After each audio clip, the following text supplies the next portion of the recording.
প্রথমেই আপনাদেরকে একটু মিক্সড করে দেখিয়ে দিচ্ছি, তাহলেই বুঝতে পারবেন এটা কতটা পারফেক্ট একটা রেসিপি। আসসালামু আলাইকুম বন্ধুরা, this is Marzia Hasan from Yummy Cooking Corner. আজকে আমি আপনাদের তৈরি করে দেখাবো রাঁধুনি রেডিমিক্স কালাভুনার মশলা দিয়ে কালাভুনা। সাধারণত কালাভুনার রান্নাটা আমরা অনেকেই ঝামেলা মনে করে থাকি। ঝামেলাবিহীন সহজ রেসিপি আজকে আপনাদের সাথে শেয়ার করব। সময় বাঁচাতে রাঁধুনি রেডিমিক্স মশলা দিয়ে কালাভুনা তৈরি করতে পারবেন। এই কালাভুনাটা যেমন টেস্টি তেমনই সুন্দর দেখতে। যে কোনো অনুষ্ঠানে বা অকেশনে এই রেডিমিক্স কালাভুনার মশলা দিয়ে কালাভুনাটা তৈরি করতে পারবেন, দেখবেন পরিবারের সবাই এটাকে পছন্দ করবে। সো আর কথা না বাড়িয়ে let's go to my kitchen.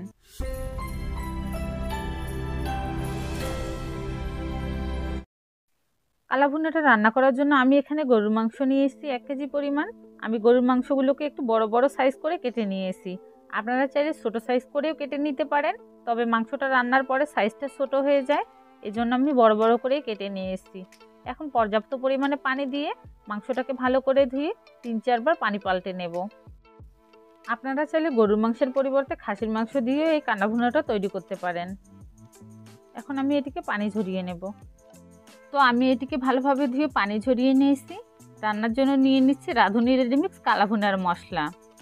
এরকম একটা প্যাকেটের মধ্যে 2টি প্যাকেট থাকে। আমি আপনাদেরকে একটু চিড়ে দেখাচ্ছি, তাহলেই আপনারা বুঝতে পারবেন। এরকম 2টি প্যাকেট থাকবে। বড় প্যাকেটে থাকবে রাঁধুনি রেডিমিক্স কালাভুনার মশলা, আর ছোট প্যাকেটটিতে থাকবে 2 চামচ পরিমাণে রাঁধুনির গুঁড়া। এখন আমি আপনাদেরকে একটু প্যাকেটটা কেটে দেখাচ্ছি। দেখতেই পাচ্ছেন এর মধ্যে রাঁধুনি রেডিমিক্স কালাভুনার মশলা আছে। এখন আমি এই মশলাটিকে মাংসের মধ্যে দিয়ে দিচ্ছি হাফ প্যাকেট পরিমাণ। যেহেতু আমি এখানে 1 কেজি পরিমাণের মাংস নিয়েছি, তাই আমি এই প্যাকেটের অর্ধেকটা ব্যবহার করতেছি। আপনারা যদি 2 কেজি মাংসের কালাভুনা রান্না করেন তাহলে ফুল প্যাকেটটি দিবেন। এখন রসুন বাটা দিয়ে দিচ্ছি 2 চামচ পরিমাণ, আর আদা বাটা দিয়ে দিচ্ছি 2 চামচ পরিমাণ, আর পেঁয়াজ কুচি দিয়ে দিচ্ছি 1 কাপ পরিমাণ। সয়া সস দিয়ে দিচ্ছি 2 টেবিল চামচ পরিমাণ, আর টমেটো সস দিয়ে দিচ্ছি 1/4 কাপ পরিমাণ।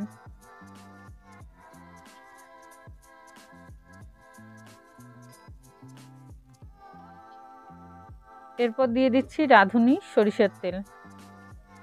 আমি এখানে ফুল তেলটা ব্যবহার করব না, সামান্য একটু তেল রেখে দিয়েছি বাগারের জন্য। এরপর দিয়ে দিচ্ছি স্বাদ মতো লবণ।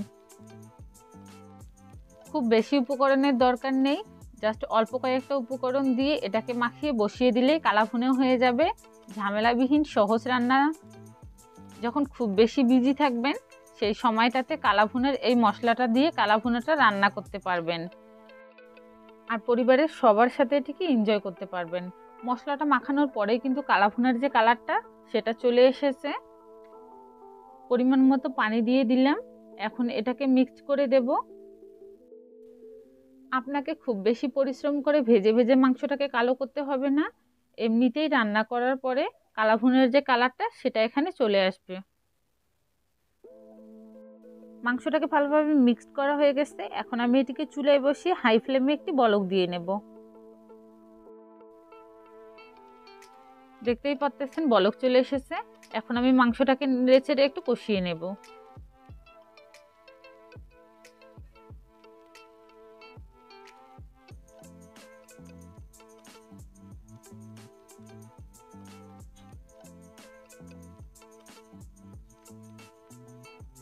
মাংসটাকে ভালো করে নেড়ে কষিয়ে নেওয়া হয়ে গেছে। এখন আমি এটিকে ঢাকনা দিয়ে ঢেকে দেব যতক্ষণ না পর্যন্ত মাংস থেকে পানিটা ছেড়ে দিচ্ছে। মাংস থেকে পানিটা ছেড়ে দিয়েছে। এখন আমি আবারও ঢাকনা খুলে মাংসটাকে একটু নেড়ে দেব। এ পর্যায়ে আমি মাংসটাকে নেড়ে ভালো করে কষিয়ে নেব যতক্ষণ না মাংসের পানিটা শুকিয়ে যাচ্ছে। মাংসের পানিটা শুকিয়ে গেছে, এজন্য আমি এখানে অ্যাড করে দিচ্ছি 1 কাপ পরিমাণে ফুটন্ত গরম পানি।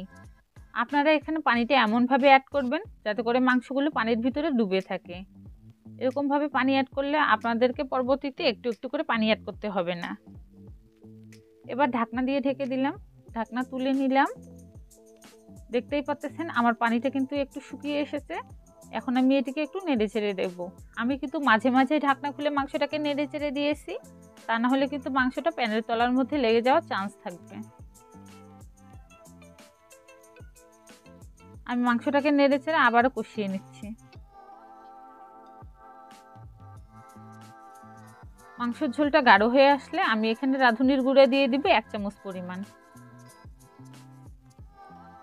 এরপর এগুলোকে নেড়ে চেড়ে ভালো করে কষিয়ে নেব।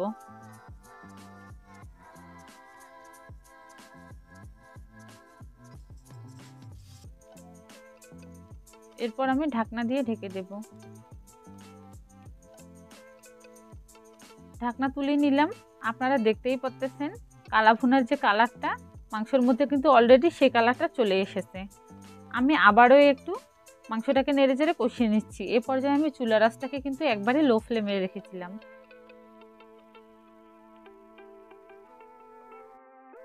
আমার মাংসটা ভালোভাবে নেড়ে চেড়ে কষিয়ে নেওয়া হয়ে গেছে। এখন আমি বাগারের জন্য অন্য চুলায় একটি প্যান বসিয়ে দিয়েছি। এরপর এতে দিয়ে দিচ্ছি সরিষার তেল। তেল গরম হয়ে গেলে এখানে আমি 1 কাপ পরিমাণে পেঁয়াজ কুচি দিয়ে দিব।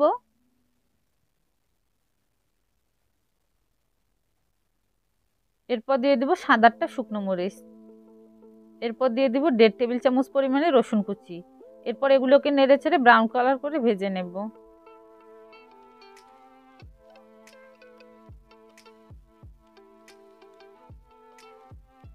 পেঁয়াজ কুচিটা ব্রাউন কালার হয়ে গেলে আমি এখানে ঝোল সহ কয়েক পিস মাংস দিয়ে দিব।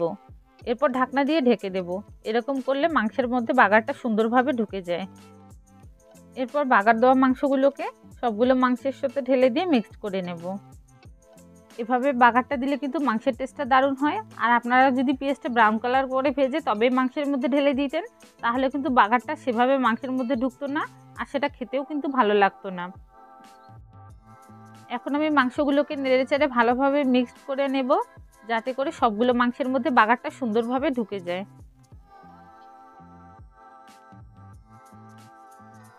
মাংসগুলোকে ভালোভাবে মিক্সড করা হয়ে গেলে এখন আমি এখানে অ্যাড করব 1 কাপ পরিমাণে কাঁচা পেঁয়াজ। এরপর এটিকে ভালো করে নেড়ে চেড়ে মিশিয়ে নেব। মাংসটা মিশিয়ে নেওয়া হয়ে গেলে এখন আমি এটিকে দমে রেখে দেবো 15 থেকে 20 মিনিটের জন্য। সো গাইস, আমার কালা ভুনাটা কিন্তু রেডি হয়ে গেছে। আশা করি একবার হলে আপনারা রেসিপিটা বাসায় ট্রাই করবেন, আর আমার বিশেষ রেসিপিটি আপনাদের কাছে অনেক ভালো লাগবে। আর যদি আমার রেসিপিটি আপনাদের কাছে ভালো লাগে অবশ্যই আপনার ফ্রেন্ডস অ্যান্ড ফ্যামিলির সাথে রেসিপিটাকে শেয়ার করবেন। আর এটি বাসায় ট্রাই করলে এর টেস্টটা কেমন হলো অবশ্যই আমাকে কমেন্ট করে জানাবেন। আর আমার চ্যানেলে নতুন হয়ে থাকলে অবশ্যই চ্যানেলটিকে সাবস্ক্রাইব করে রাখবেন। আল্লাহ হাফেজ।